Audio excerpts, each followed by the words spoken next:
Keluar dari zona nyaman dengan perasaan yang tidak karuan seharusnya hal yang tidak harus dilakukan. Tapi di sisi lain, saya juga tidak bisa mengecewakan rekan jalan saya. Dan maaf, saya harus tetap berjalan.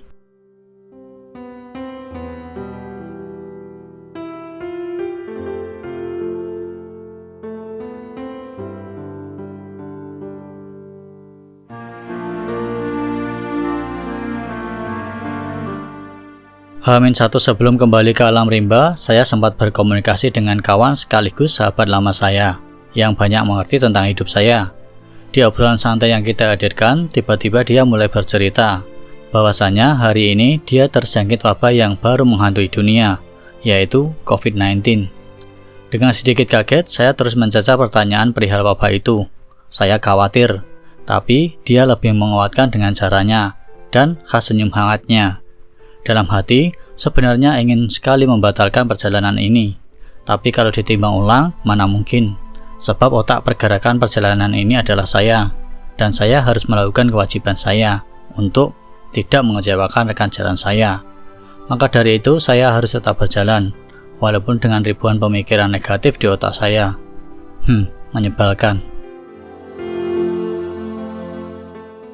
Saya terus mewanti-wanti kepada sahabat saya yang terjangkit COVID-19. Kalau ada apa-apa, segera kabari tanda saya. Dan walaupun di dalam rimba, niscaya saya masih mendapat sinyal walaupun tak sekuat sinyal di perkotaan. Tetap kabari, tegas saya. Memang benar, datang ke alam rimba dengan ribuan pemikiran yang tidak mengenakan, itu sangat sulit diungkapkan. Dan saya hanya bisa berdoa, semoga lekas pulih dan kembali tersenyum dengan bahagia. Sekarang izinkan saya kembali melanjutkan cerita seperti seharusnya. Jurnal Kensose kali ini masih kembali tentang remedial pendakian yang belum usai, yaitu Mountain Shirauma Hakuba. Saya sudah 3 kali gagal menggapai puncak Shirauma ini, 2 kali di tahun 2019, 1 kali di tahun 2020.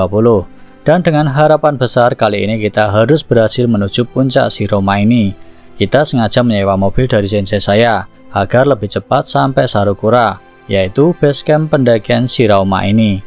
Sebab setelah saya pelajari, penyebab utama gagal ke Shirauma selain fisik yaitu transportasi umumnya. Memang susah kalau dari tempat saya, karena hanya menghabiskan waktu saja.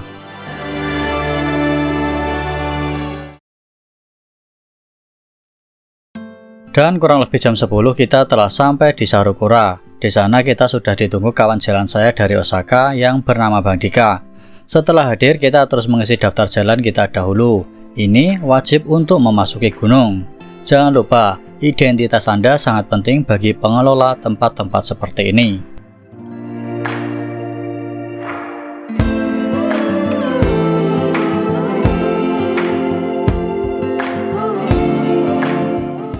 Oke sahabat, ini sekali lagi kita kembali ke Shirauma. Dulu pernah kesini tapi gagal. Ini melanjutkan ekspedisi yang dulu lewat Hakuba Oike, sekarang lewatnya di Sarukura.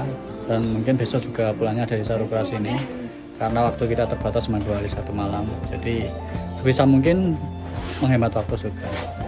Dan ini juga sekarang bersama Ilham lagi, si gendut dari Toyama yang pernah daki sama saya. Dan sekarang ditemani si Mamluki dan Bang Dika. Halo. Dan sekarang kita mau start kayaknya jam 11, sudah siap start dari sini. Kita habis ngisi daftar hadir, sewa Aizen dan untuk keperluan ke atas. Dan ayo.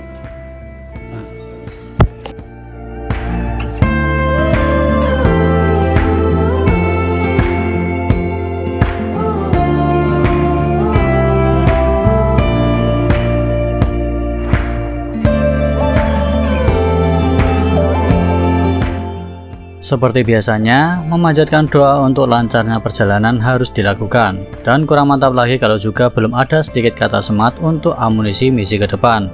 Dan misi yang saya emban kali ini adalah puncak Shirauma. Kenapa harus puncak?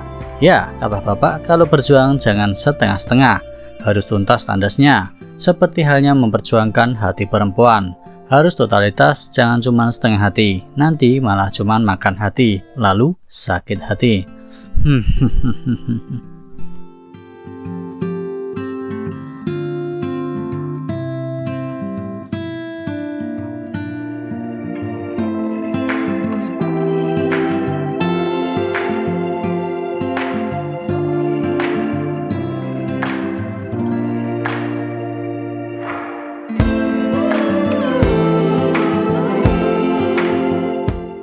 Di barisan Gunung Alpen Japan, tepatnya di Hakuba ini ada beberapa tempat yang menarik untuk teman-teman kunjungi. Ada Hakuba Oike, yaitu danau di atas Gunung Alaranokumbulanya Japan, yang bisa diakses melalui Sugoike Gogeng. Ada pula Gunung Karamatsu, gunung yang sedikit mudah untuk ditapaki. Lalu yang puncak tertingginya Hakuba, yaitu Gunung Shirauma, salah satu gunung yang tingkat kesulitannya medium ke atas. Tapi gunung ini termasuk gunung yang sopan. Treknya tidak langsung menjulang ataupun penuh rintangan.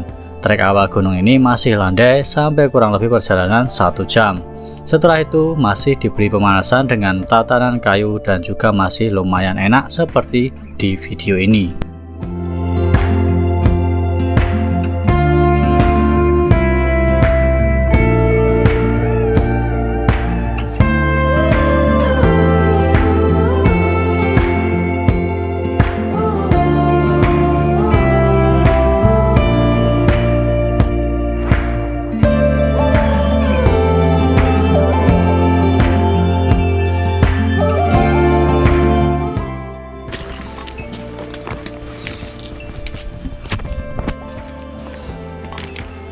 Asam gunung capek.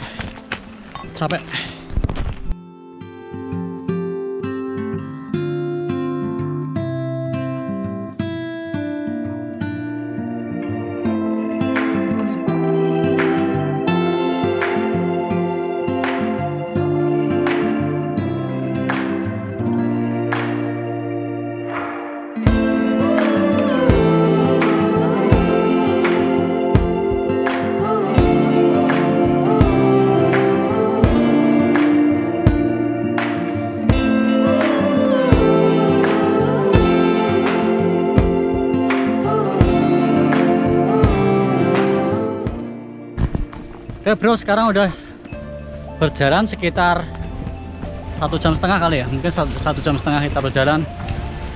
Udah mulai masuki trek salju atas itu ya. Yang utama icing, pokoknya kalau trek salju harus pakai icing atau krampon, itu jangan sampai lupa.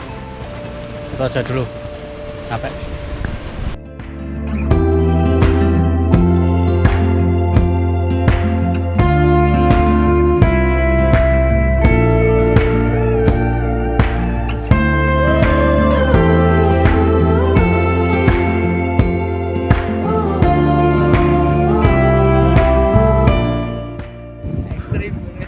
Bro, sekarang udah memasuki area apa itu namanya, jalan salju, trek salju belakang, sampai atas salju semua.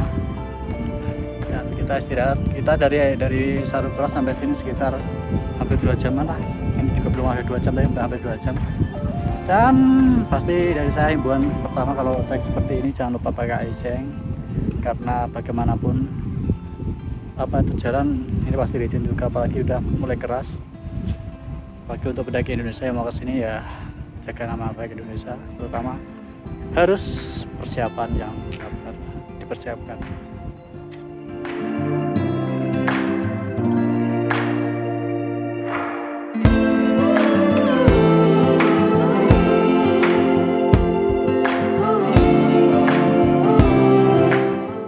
Setiap mendaki dengan orang yang berbeda, tentunya ada cerita yang berbeda pula. Saya, Mamluki, Ilham, dan juga Bang Dika pasti ada gambaran masing-masing saat mendatangi alam rimba. Banyak pola pikir tentang menikmati pendakian dengan cara masing-masing tentunya. Saya yang mendaki sekaligus merekam tentunya menjadikan puncak adalah target utama. Karena selain menikmati alam, saya juga ingin berbagi kepada teman-teman yang ada di Jepang gimana cara untuk bisa mendaki di Gunung Jepang dengan aman dan juga nyaman. Karena saya tahu sendiri betapa sulitnya mencari informasi Gunung Jepang untuk kebanyakan pemula. Contoh kecilnya seperti mencari informasi transportasi, cara gimana untuk pesan kapling tenda dan estimasi perjalanan, dan juga hal lainnya terkait pendakian.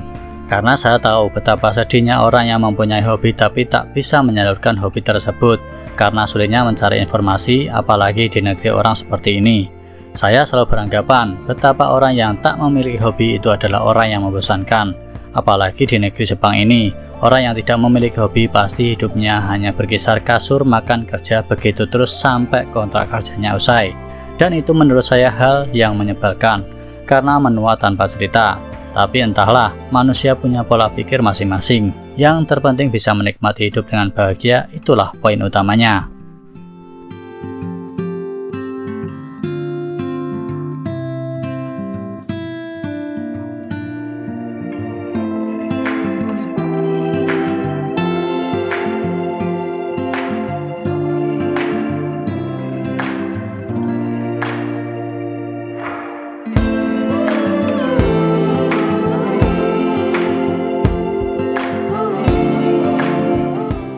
Si Rauma ini terkenal dengan salju abadinya, salju yang tak akan mencair walaupun memasuki musim panas seperti ini. Dan hal yang harus dicatat saat akan mendaki di si Rauma ini, yang pertama harus datang lebih awal, karena selepas jam 2 kalian pasti dilarang keras untuk melakukan pendakian, karena estimasi normal itu sekitar 6 jam sampai 7 jam. Tapi saya kira wajar, karena setelah trek salju, trek ke atas benar-benar tak wajar. Batuan tajam di mana-mana. Maka dari itu pihak basecamp melarang pendakian malam di sini. Dan hal yang paling penting, jika perlengkapanmu kurang memadai, dari pihak basecamp akan melarangmu untuk naik. Tapi soal aizen atau cakar salju, di basecamp juga menyewakan untuk pengunjung dengan harga 900 yen. Dan soal aizen itu wajib, karena saljunya mulai mengeras dan itu sangat sulit tanpa aizen.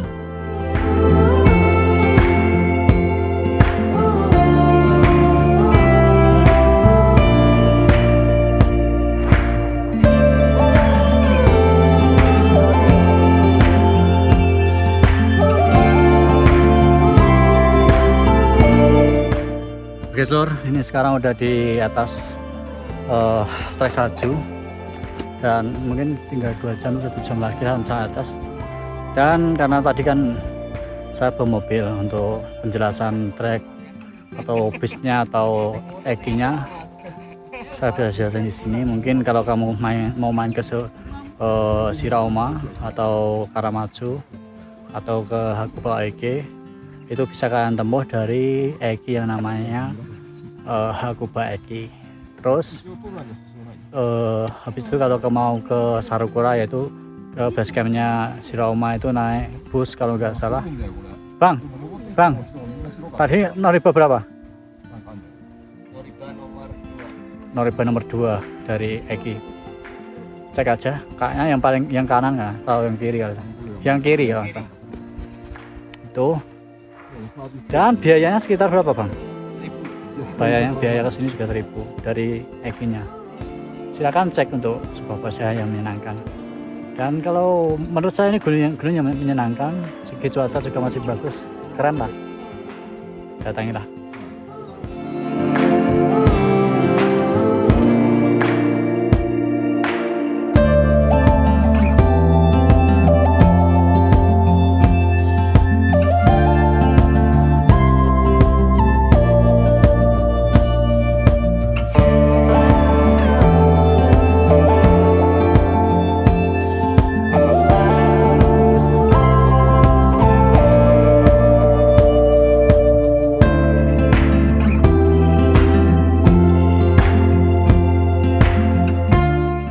Gunung Satu ini begitu melimpah untuk soal air putihnya.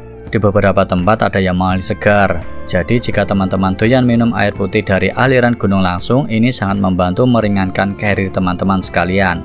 Dan di campground puncak pun air putih juga gratis. Mungkin ini salah satu gunung yang bisa dibilang melimpah soal air putih. Jadi ya sedikit meringankan beban pundak kawan-kawan sekalian yang datang ke sini. Ingat, cuman pundak yang ringan, bukan beban hidup Anda. Kalau soal beban hidup ya jangan kabur dari kenyataan lah intinya. Kalau hanya pergi sebentar untuk sebuah ketenangan, iya dipersilahkan. Tapi jangan lupa kembali untuk merampungkan. Karena seyogjanya masalah dirampungkan bukan ditinggalkan. Dan diselesaikan bukan hanya didiamkan. Bicara soal gunung dan masalah hidup, menurut saya dan sepemahaman saya, melarikan diri ke gunung itu adalah hal yang sah-sah saja. Tapi sensasi menikmati alamnya akan menjadi sedikit berbeda. Karena orang yang datang ke alam dengan membawa beban masalah di otaknya dan datang untuk benar-benar merehatkan otaknya, itu sangatlah berbeda. Orang yang datang ke gunung dengan permasalahan biasanya tak begitu tenang, karena masih ada keharusan setelah pulang dari gunung untuk merampungkan masalahnya. Beda dengan orang yang benar-benar ingin berlibur, setelah dari gunung akan terasa bahagianya. Dan kenapa saya bisa bilang begitu? Karena saya sendiri sudah pernah melakukannya.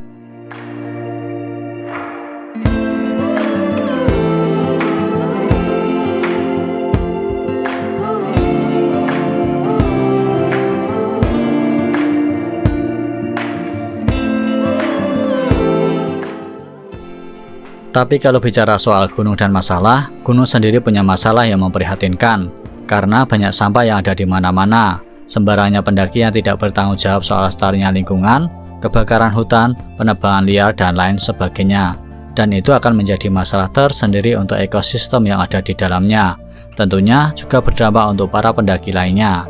Keindahan suatu tempat harus kita rawat bersama, agar anak cucu kita masih bisa menikmati alam yang disajikan oleh semesta.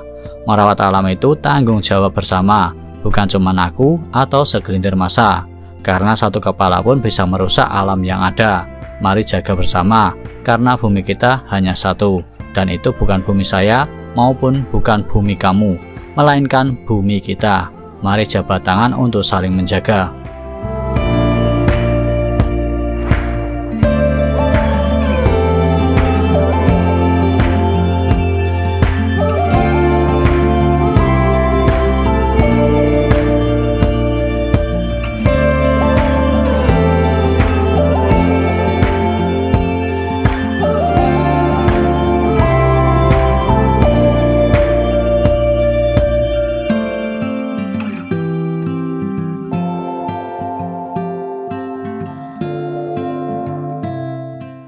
Menjelang sore, kabut datang dan pergi dengan seenaknya, membuat nuansa alam terasa sangat mesra. Tapi bagaimanapun juga, perjalanan yang sudah berjam-jam membuat energi kita melemah. Mengambil waktu untuk istirahat sering kita lakukan untuk tetap menjaga konsentrasi langkah. Menjelang ke atas, Sirauma menjadi gunung yang teramat romantis untuk dikenang. Bunga-bunga ada di kanan dan kiri jalur sangat indah. Jadi terbayang, jika datang dengan pasangan, mungkin gunung ini menjadi gunung terromantis untuk menjalani langkah bersama. Maksudnya, kalau ada.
Oke, sore kita sudah sampai di campsite.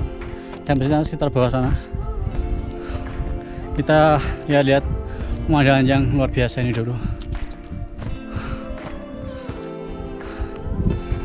Ya, sore yang menyenangkan untuk pendaki-pendaki yang sudah capek. Dan alhamdulillahnya kita dapat yang seperti ini juga. Sudah sekian lama kita nggak dapat yang seperti ini. Terutama saya udah lama banget gak dapat yang keren-keren seperti ini, dan alhamdulillah untuk kali ini benar-benar luar biasa. Ini kalau udah diriin tenda enak ini, sambil sebat kopi, mantap banget. Lihat view yang seperti ini. Nggak apa-apa lah, ini santai aja dulu. Dan mungkin video kali ini Untuk bagian 1 sampai di sini. Jangan lupa subscribe dan tinggalkan jejak berupa like. Untuk pertanyaan silahkan komen.